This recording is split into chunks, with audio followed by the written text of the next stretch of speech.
Si vous nous retrouvez à l'instant, vous avez fait le bon choix, c'est celui de regarder Info TV et votre programme Espace Miné. Nous passons la parole à Alain Douk cette fois-ci pour la dénonciation de ce vendredi matin. La dénonciation de ce matin est liée à une déviance, un comportement pervers, apparemment, dont il est difficile de tordre le cou. On l'a dénoncé il y a quelque temps sur ce plateau, mais il semble que la criminalité en question est vraiment tenace.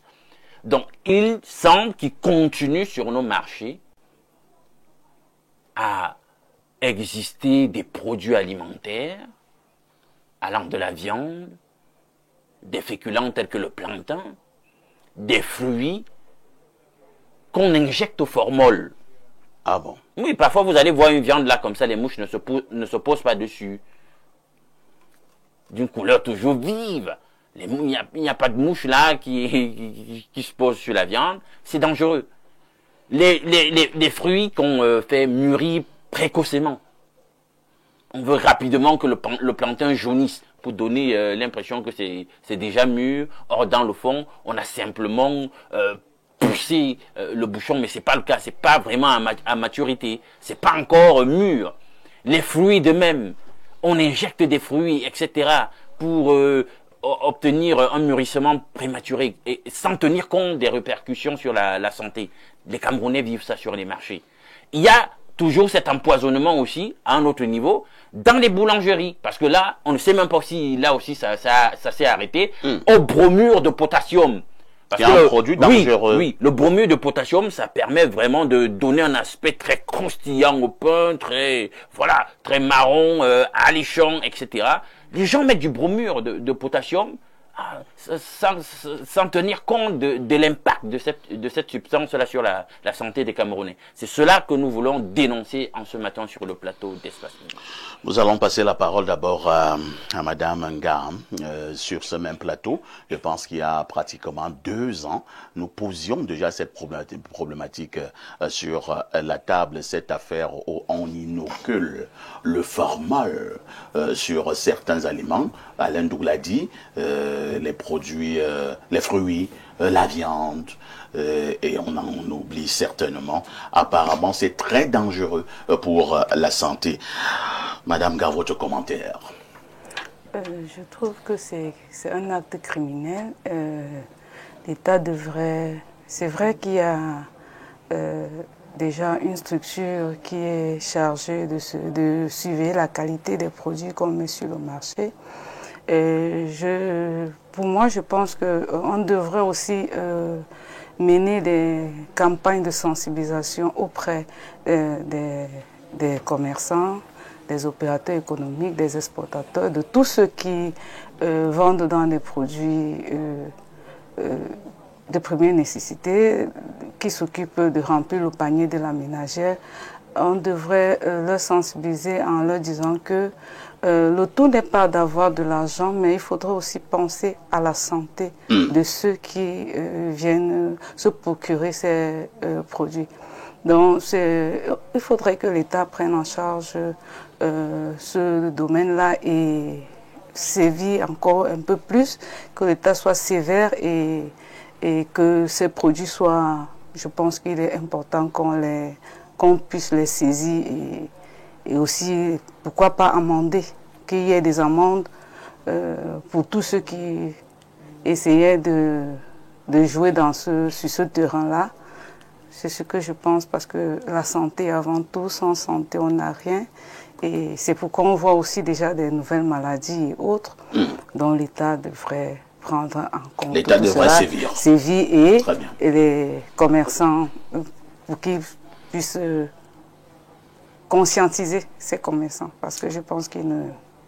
Merci, docteur Ollemeux, ça tombe bien parce que vous êtes un médecin. Qu'est-ce que ça fait sur le plan de la santé de consommer un aliment qui a été injecté au formol? Bon, mais quand on a consommé un aliment injecté au formol, il y a des risques de santé. C'est même des criminels, ceux qui font ça. Oui, et ici, il faut en appeler à la conscience individuelle de tout un chacun. Moi, c'est pas... l'État ne peut pas réussir à cerner, n'est-ce pas, tous ceux qui vendent des produits dans toute la République. Oui, c'est un problème d'abord de conscience. On ne va pas mettre un policier derrière chaque Camerounais. Chaque Camerounais, c'est pas possible. Maintenant, il faut qu'ils comprennent qu'ils sont des criminels. Parce que qu'est-ce qui se passe quand on consomme, n'est-ce pas, des aliments qui sont toxiques? Il y a la toxicémie, n'est-ce pas, qui est impactée. Et vous allez voir des personnes qui se retrouvent toujours, ils ont des fatigues. Ils ne se comprennent pas pourquoi ils sont fatigués. Et ils commencent à manquer d'appétit. On m'a même dit qu'il y a une forme de cancer. Oui, non seulement, parce que là c'est plus grave encore, c'est quand c'est plus grave. On a des problèmes, n'est-ce pas, de cancer. Il y a des problèmes d'indigestion terribles. Et je dis bien que c'est des criminels, cela. Ils ne savent pas ce qu'ils font. En un mot, il faut dire que c'est du poison. C'est du poison. Quand je dis que les vendeurs sont des criminels, parce que c'est le poison, n'est-ce pas, qu'on inocule dans ces aliments et les Camerounais consomment. Et c'est terrible. Terrible. J'ai vu au niveau des médias, même certaines nos compatriotes qui vendent, n'est-ce pas, qui ont des alimentations hors du Cameroun, oui, les pays voisins, on a tout simplement rapatrié, n'est-ce pas, ce Camerounais-là. Parce qu'ils amènent également, n'est-ce pas, cette mentalité au niveau de la sous-région. Et c'est le Camerounais qui est sali. Très bien. Et c'est le Camerounais qui est sali. Avec l'aide de notre dynamique équipe technique, nous allons remettre le numéro de téléphone d'hier, le 691 13 18 52, en attendant que notre 677 soit encore opérationnel. Toutes nos excuses pour cela. Donc, envoyez plutôt vos messages par WhatsApp. On ne dit pas les appels, on parle bien des messages par WhatsApp au 691 13 18 52. Et nous passons la parole à Monsieur Penda. Monsieur Penda, est-ce que nous sommes déjà arrivés dans un contexte où on dira l'argent à tout prix, mais alors à tous les prix? Oui, vous pouvez franchir ce pas, parce que lorsqu'on arrive à ce niveau d'empoisonnement public, on peut dire, on peut penser ce que vous pensez. Je pense avec vous aussi que c'est la recherche de l'argent à tout prix et à tous les prix. Mais ma posture, mon expérience commande qu'au sortir d'une émission comme celle-ci, qu'on ne dise pas seulement il faut proposer une solution. Je crois que le dispositif actuel de l'État peut lui permettre de régler ce problème, pas par l'État en lui-même, par une structure que nous négligeons beaucoup, mais qui a une place de choix, forcément dans le dispositif de traitement des problèmes sociaux. Les collectivités territoriales décentralisées, c'est l'administration. Vous voulez parler des mairies? Des mairies et régions, je voudrais dire les mairies. Les mairies ont un œil, qu'on le veuille ou pas, sur les populations de leur zone de compétence. D'abord, ces zones de compétence sont réduites. Je voudrais être pratique, proposer déjà une solution. Comment est-ce qu'on adresse ce type de préoccupation qui porte atteinte à la santé publique, donc à l'ordre public? Les collectivités pouvaient être associées. Les enfants sont en chômage. Que les collectivités se structurent de manière à ce que derrière chaque Bayam Selam, et même on a déjà une structuration des Bayam Selam au Cameroun.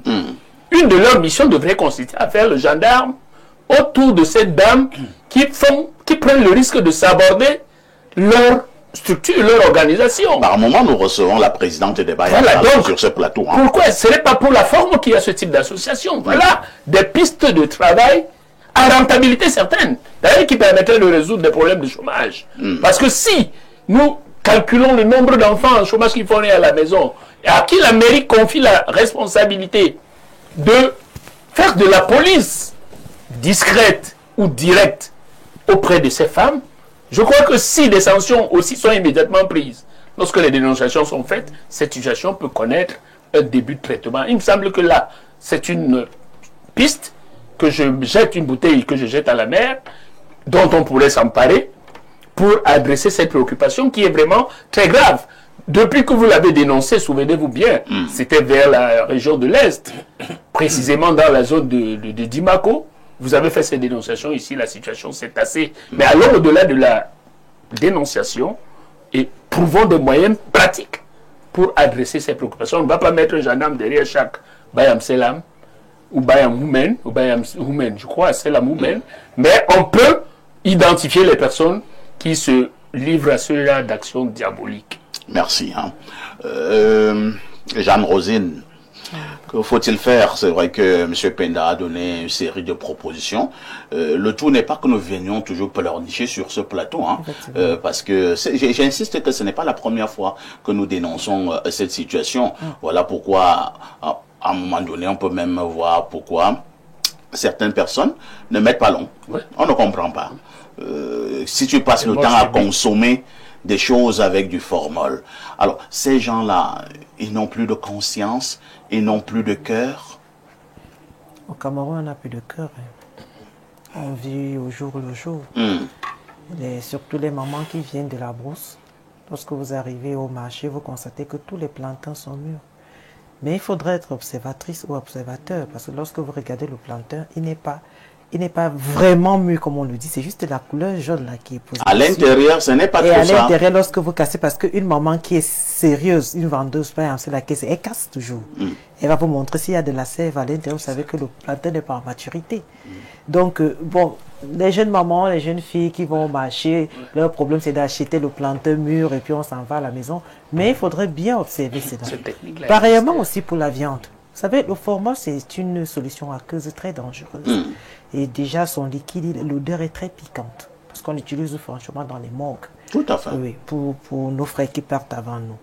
Mais vous allez regarder une viande qui est posée, il n'y a pas de mouche. Moi, je l'observe toujours. Oui, parce que quand j'arrive chez le boucher, je regarde, il y a des viandes qui sont à peu près roses. Oui, elles sont déjà formolisées. Mais ça a une couleur attirante. Hein? Bien sûr, puisqu'elle est attrayante, elle brille, la viande est bonne, vous vous dites que c'est de la bonne viande. Non, c'est pas de la bonne viande. C'est plutôt du poison. C'est du poison. Habituellement, le diable attire beaucoup. Mais tout ce qui brille n'est pas or, vous le dites toujours ici. Donc, vraiment, que ce soit il faudrait qu'on sensibilise. Ces mamans, quand elles viennent, leur problème, c'est de ventiler leurs marchandises. Ces bouchers, ventiler la viande. Les fruits, tout de même, vous allez voir, le fruit, il est bien, il est costaud, surtout les oranges. Mais lorsque vous divisez cette orange-là, vous constatez, l'orange, elle est sèche à l'intérieur. Elle n'a pas de jus. Donc, ils ont déjà formolisé. Et nous oublions que ce formol-là, lorsque nous sommes encore vivants, c'est en train de nous détériorer. Parce que c'est une solution à cause de formaldéhyde. Elle est très dangereuse. Donc, elle est formaldéhyde plus le méthanol. Donc, c'est quelque chose que quand même quand vous passez à la mort, lorsqu'on est en train de faire, en fait, on est en train de traiter le corps à la mort, cette odeur-là, vous ne pouvez pas supporter. Vous ne pouvez pas le faire. Raison pour laquelle, à des moments, on demande aux personnes d'aller à l'extérieur et puis on traite le corps. Mais d'aucuns prennent ce format-là pour un business. Donc, il faudrait que nous soyons conscients. C'est vrai, nous mourrons tôt, on ne sait pas pourquoi. Moi, je ne sais même pas. Vieux, comme je suis devenu, moi, je n'ai jamais vu le formol laver les yeux. Je ne sais même pas comment, là, on l'achète. Non, moi, je l'ai déjà vu. Non, toi, tu as travaillé à la mort, c'est normal. J'y vais toujours avec mes amis qui sont là-bas actuellement. J'y vais toujours et je regarde comment est-ce qu'ils utilisent ce format-là. Pour des corps. Pour des corps. Donc, vraiment, ces moments-là... Donc, c'est une affaire qui est utilisée pour des corps. Encouragez-nous à vivre longtemps. C'est tout ce que je pourrais dire à ces commerçants. L'argent, c'est pas juste quelque chose pour nous, mais il faudrait essayer d'être content de voir des personnes tout autour de vous venir constamment acheter parce qu'ils oublient que si je constate que ta viande n'est pas bonne, je ne viendrai plus. Très bien. Alain, donc la dénonciation est suffisamment profonde, elle est suffisamment importante. C'est vrai que M. Penda et certains sur ce plateau ont dit que ce n'est pas seulement une affaire de l'ordre gouvernant, mais c'est beaucoup plus également une affaire de conscience nationale. Oui, et une affaire de conscience individuelle. Surtout. Parce que nos frères criminels qui font ça, en réalité, ils veulent donner du sens à une parole de Cécile Rhodes, que j'ai citée ici dans une autre émission. L'argent, c'est le sang des autres. Les amis, c'est pas sérieux. C'est pas sérieux. Vous n'allez pas tuer vos alter-ego pour quelques billets de CFA. Quelle est la différence entre vous qui faites ça et ceux qui, lorsqu'on s'est levé là, on boit entre amis, prennent une substance pour mettre dans le verre? C'est pas très différent. Le problème est tellement profond. Parce que dans les commentaires, souvent au quartier, j'entends dire que même dans vous savez, on a déjà d'énormes problèmes de santé publique ici, avec le problème de la chaîne de fond autour du poisson. Je suis souvent très inquiet par rapport à ce que je vois, mais on te dit quand même que oui, même avec le poisson et tout, vraiment dans le processus de conservation, on utilise quand même une certaine dose de formol et tout pour que le poisson tienne. Et c'est le poisson que nous achetons dans les poissonneries, c'est sérieux. Donc je sais pas, est-ce que du sel, de la glace, ça ne suffit pas? Il faut formaliser les affaires là. C'est grave, parfait. Donc, vous allez vous rendre compte que finalement, nous développons de nouvelles formes de maladies. Parce que ces substances chimiques-là, hein, ces poisons, chambardent, déstructurent les processus biologiques, biochimiques du corps. L'organisme commence à produire de nouvelles formes de substances protéiques et vous développez de nouvelles formes de cancer, de nouvelles formes de maladies génétiques, des maladies auto-immunes qu'on ne voyait pas à l'époque chez nos anciens, etc. Donc c'est hyper grave. Maintenant, à la suite de l'aîné Prospère, qu'est-ce que je peux dire? Après avoir interpellé les consciences, parce que c'est d'abord un problème mental et spirituel, hein, quand tu décides de faire ça, c'est que tu as pris une décision mentale de le faire, de tuer les autres, tu as décidé de banaliser leur vie, tu as résolu que, je sais pas, ils ne sont pas différents de la chair à canon, tu peux les livrer n'importe comment, aux pompes funèbres, etc. Mais, déjà, le ministère de la Santé publique est concerné. Vous savez, on doit toujours être dans une dynamique de nouvelle ingénierie. On doit se repenser. À certains moments, on se repense pour dire, bon, on fait le travail, mais par rapport aux nouvelles formes de menaces, aux nouvelles conditions, voilà, aux nouvelles situations qui se présentent, est-ce qu'on ne pourrait pas modifier nos organigrammes, créer de nouvelles unités, voilà, pour résoudre certains problèmes. Créer des brigades, voilà, spécialisées, voilà, de santé publique au niveau du ministère en question, pour faire des descentes inopinées régulières. Avec les voilà, sur le terrain, pour faire des prélèvements parfaits. Voilà, comme ça, au pif. Même chose, le ministère du Commerce, on peut, dans une dynamique de transversalité, s'associer ensemble, ça donne plus de poids. Et il y a la NOR, justement, qui a le plateau technique requis. Voilà, pluridisciplinaire, on fait des... Voilà, comme ils font souvent quand ils veulent prendre des impôts, là. Hein, qu'ils fassent aussi comme ça pour les problématiques autour de la santé publique. Qu'on fasse des prélèvements comme ça, inopinés. Et puis ceux qui se rendent coupables de cela, ils vont répondre de cela devant la loi. 2-3 sanctions. Allez. Non, les gens vont comprendre que c'est très sérieux quand les autres vont aller en prison. Ils vont arrêter de se comporter de la sorte. Merci. Nous allons rapidement au niveau de notre messagerie qui explose comme d'habitude. Bonjour, le plateau. J'aime votre émission. La majorité des aliments que nous consommons est remplie de formol. Et la seule chose à faire au point où on en est de maîtriser quelques techniques de repérage de ces produits non bio. Et il est important de noter que nos vies et celles de nos au bout de chou enfants en dépendent. C'est Biomo Diodel depuis le lycée d'Odja et qui envoie cette contribution.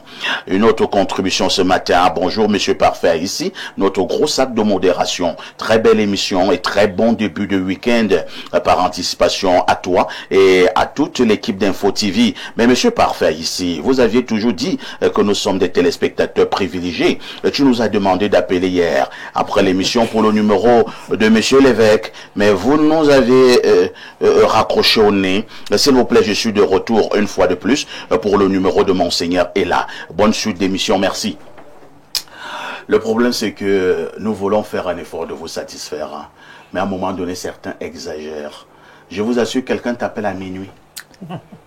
Il te réveille. Il te réveille, tu es en train de dormir parce que tu as eu une journée épuisante. Quelqu'un t'appelle à minuit. Certains sont là, me regardent, ils se reconnaissent. Puisque les gens m'appellent à minuit, ils te réveillent. Quand tu prends, bonjour monsieur papa ici, bonsoir, il dit bonsoir. Est-ce que tu prends le numéro de Monseigneur est là? À minuit. D'ailleurs, il vient de voir la rediffusion. Donc, il vient de voir la rediffusion et il t'appelle à minuit. Il t'appelle à minuit. Il croit que tu passes en direct à l'instant. Mais soyons sérieux. À minuit, tu sais que je suis en train de faire quoi? Peut-être que je suis dans un voyage astral. Tu peux faire comme ça, mon corps. Te ramène. Alors, on va prendre un autre message que dit ce téléspectateur. Bonjour le grand panel de l'espace miné. Je viens pour la dénonciation du jour en ce qui concerne les produits utilisés dans les aliments mis à la disposition des populations. Nous constatons par exemple que ces produits qui nous donnent les maladies que nos parents n'ont pas connues, et c'est pourquoi ils vivent longtemps. Et maintenant, les intoxications alimentaires que nous constatons de partout viennent de ça, comme tout dernièrement dans un établissement scolaire où les élèves ont mangé du pain et l'enquête tombe sur la vendeuse. C'est Thierry Mequeux depuis Tibati. Un autre message ce jour.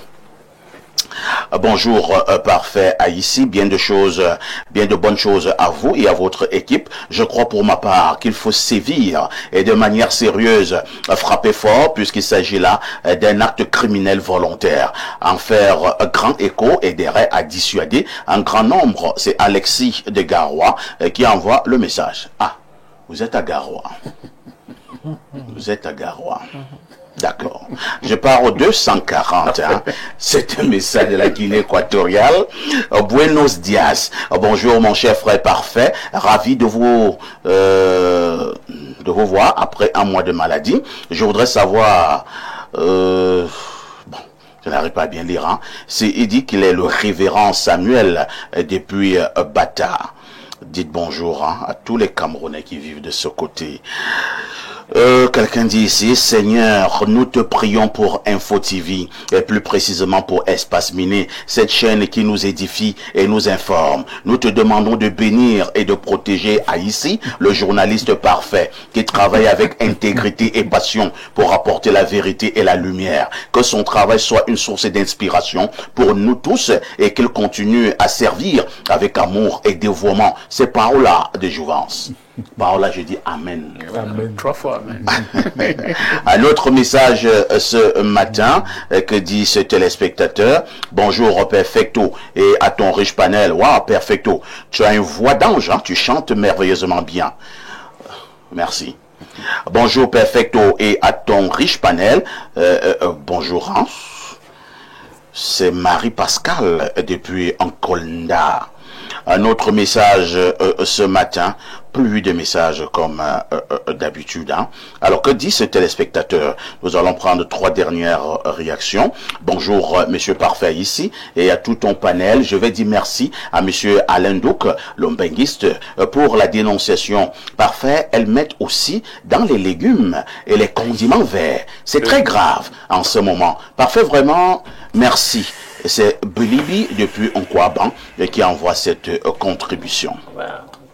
Bonjour Monsieur Parfait ici. D'autres vendent le poisson pourri aux gens et n'ont pas honte comme Dieu est fort. 2 ans plus tard, ces gens tombent malades et ont des maladies incurables. C'est Emma depuis Yaoundé qui envoie ce message. Parfait ici, bonjour. Il ne s'agit pas du formol, mais des stabilisateurs traditionnels ou chimiques. Le formol aussi est un stabilisateur réservé à la conservation des CV corps humain.